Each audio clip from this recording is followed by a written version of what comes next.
If you're ready for another ride with fat acceptance and healthy at every size, then keep on watching.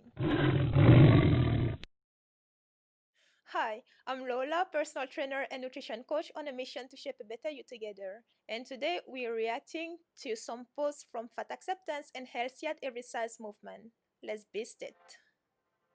I saw your Facebook post and congratulations on your school in the fall. I had an issue with the rest of your post because you mentioned weight loss and getting healthier. You should have used CW or TW to warn others about your story regarding losing weight because it can be offensive to others. Furthermore, you were fine before you lost weight because you could walk and did work. Therefore, you didn't have to lose weight to get healthier. I know Becky also lost weight because of you, and you didn't have to drag her into diet culture because she was fine at her size. It's alright to love yourself and body, but don't take space from larger folks. Wait, what?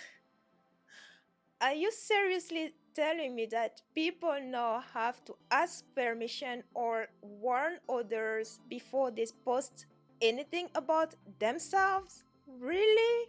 Plus, if you don't like what people post on their pages, please don't look at them. And also, you have the option to block people. You have the option to block those posts. And finally, you have the option to unfriend them. You are not obliged to keep them in your friend list if you don't like what they post.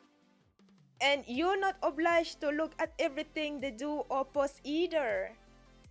Then explain to me how someone losing weight is offensive to you. Like, it's their body. They do with it what they want. Same way as you do what you do with your body. You decided to eat yourself to your size. They decided to lose some weight. So, what's the difference between the choices that you make with your body and the one that they do with theirs? Stop trying to be a dictator with other people's bodies. We let you do what you want with your body, so let us do what we want with ours. Why does your friends' weight loss have to do with you? It's not about you. Not everything is about you. Then, what's up with this? Oh, you were fine before, you could walk and do work. What is that? What is that about? And actually, I'm going to read someone else's answer to this post. Many of the people on my 600-pound life can walk and do work. Doctor now is just taking advantage of them and dragging them into diet culture. Right? This is insane. This is like, seriously, this is insane. I can't even tell you how many times I've broken down on my bathroom floor in tears because I saw the number on the scale go up. Or how many times I thought to myself, I'd rather die than gain any more weight. Little did I know that gaining weight was the best thing that's ever happened to me. If I keep doing what I was doing in 2015, I think I would have actually died. I was exhausted, dehydrated, deprived, starving, depressed, anxious, lost, insecure. And for the sake of what?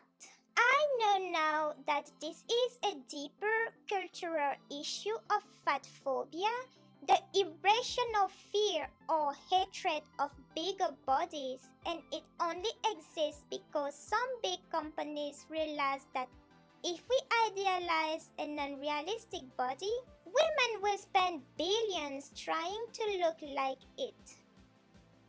Knowing that, I practice body acceptance and self-acceptance not just for myself, but for every woman who gets targeted by diet culture.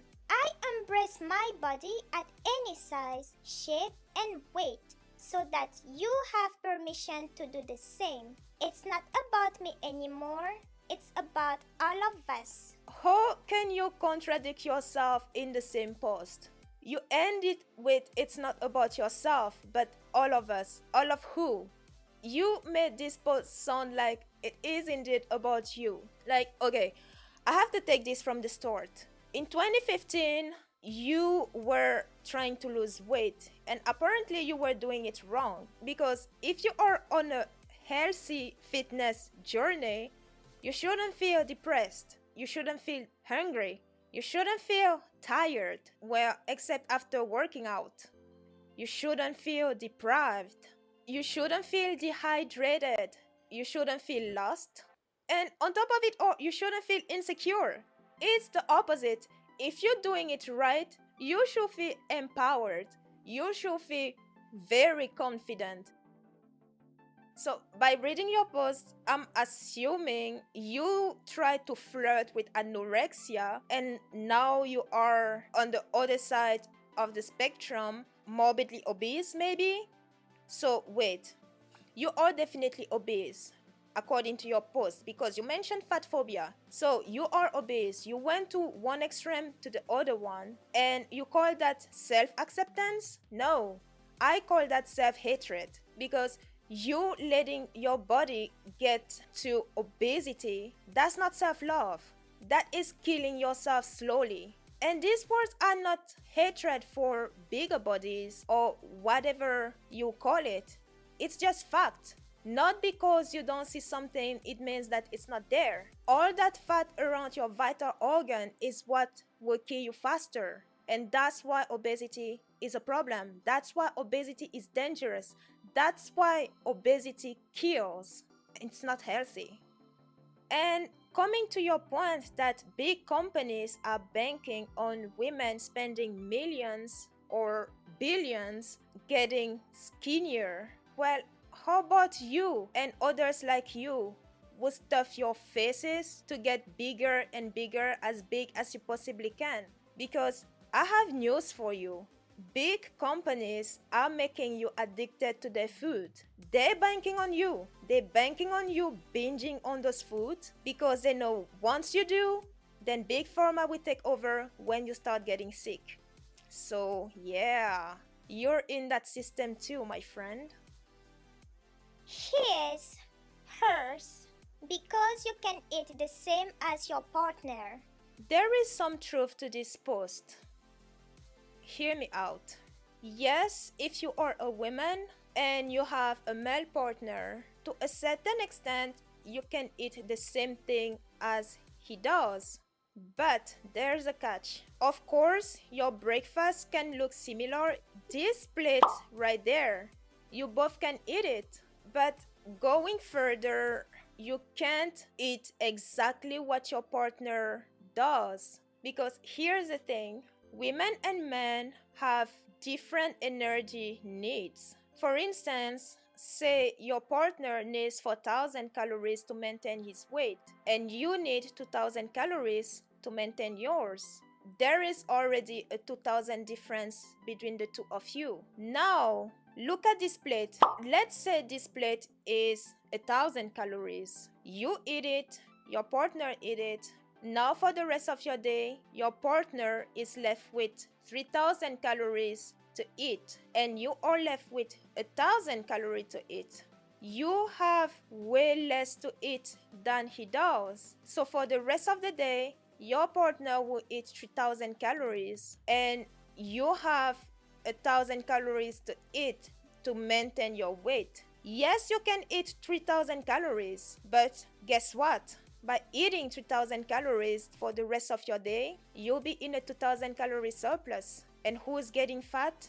You are, not your partner. So, yeah, but no. Just because you can eat the same amount as your partner, that means you should. You should not. If you have goals, then you should stick to what you need to reach those goals. It's not a competition. Well, actually, it is, but with yourself, not your partner. If the first thing you worry about their health, when you see larger bodied folks enjoying their lives, having fun, etc., then you've been programmed to be fat phobic. Question yourself, why do you get the overwhelming sense of urgency and concern for people of size living their lives as they enjoy? Why does this warrant questioning them about their health practices? And why are you not posing the same questions to those in smaller bodies? Newsflash, you can tell anything about someone's health from their weight, so let's start rethinking our biases and drop the concern trolling. Newsflash. You can tell people's hairs by their weight. Plus, to come back to your post, we're not getting into people's faces because of their weight. If we see two thin people, we'll be concerned as much as we are concerned for obese people. Plus, thinner people don't try to convince us that being skinny is healthy. You are trying to convince us that being obese is healthy. So that's why we're getting in your face. If you spread nonsense, we getting in your face. So if you were really enjoying your life as you say, no one will get in your face. But we already know that's not what's happening, because as you enjoy your life, you also spread misconception and dangerous message. And that's where we draw the line. So maybe if you stop spreading those nonsense and just enjoy your life, we'd also stop being in your face. I don't know. Try it and see. Example of diet culture and fat phobia. Folks are so afraid that their kids would get or be fat that they hide the cookies and candy from them. Yet, the knife block is on the counter and the cleaning supplies are under the sink. Okay, for this post, I'm actually going to read someone else's answer. Strangely, I kind of like the comparison. A responsible parent wouldn't leave dangerous items like large bottles of cleaning chemicals with children unsupervised. You shouldn't leave your kids with large amounts of unhealthy foods unsupervised either. A little extreme, but the gist of it is correct.